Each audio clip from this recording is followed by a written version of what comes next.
নমস্কার, তোমাদের স্বাগত আমার আরও একটি নতুন ব্লগে। তো যাই হোক, তোমরা কেমন আছো অবশ্যই জানিও।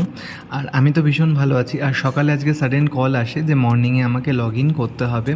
তো মানে ভীষণ টেনশনে পড়ে গেছিলাম, কী করে কী রেডি করব, কী করে বাকি ঘরের কাজগুলো করব। তো লাকিলি কাকিমা কালকে কয়েকটা ভাপা পিঠে ব্রেকফাস্টের জন্য করে পাঠিয়েছিল, তাই ব্রেকফাস্টের বিশেষ কিছু ঝামেলা ছিল না। ডিম টোস্ট আর ভাপা পিঠেটা প্যাক করে নিয়েছিলাম, আর বাকি ঘরের যেটুকুনি করতে হয় পুজো দিয়ে আসার জন্য সেটুকুনি করে চলে এসেছিলাম।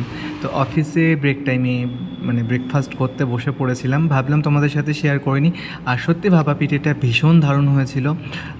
মানে ভাপা পিঠেটা নারকেল গুড় আর কিছুটা খোয়া ক্ষীর মিশিয়ে করেছিল, ভীষণ সফট হয়, এটা সুজির পুরোটাই, মুখে দিলে পুরো মেল্ট হয়ে যায়। আর আমি তো ডিম টোস্ট বানাতে একদম এক্সপার্ট, দারুণ ডিম টোস্ট মানে ডিম পোচ বানিয়েছিলাম, খুবই পারফেক্ট আমার জন্য। মানে আমি গলা গলা কুসুম যেটা বয়েল হয় না ওটা খেতে পারি না, আমি একদম কুসুমটা প্রপারলি বয়েল হবে কিন্তু সফট থাকবে এরকম ডিম পোচ খেতে ভালোবাসি। তো সেরকমই হয়েছিল তাড়াহুড়ো সত্ত্বেও। তো যাই হোক, আজকে তো সানডে, তোমাদের বাড়িতে স্পেশাল কী ব্রেকফাস্ট হচ্ছে, কী দিয়ে ব্রেকফাস্ট করছো সেটা কিন্তু অবশ্যই জানিও। আর লাঞ্চে স্পেশাল কী মেনু হচ্ছে সেটাও জানিও।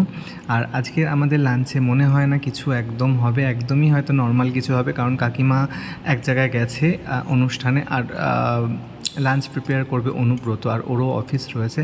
তো আমার মনে হয় না বিশেষ কিছু করে আনতে পারবে। তো যাই হোক, এতক্ষণ ভিডিওটা দেখার জন্য অনেক অনেক ধন্যবাদ।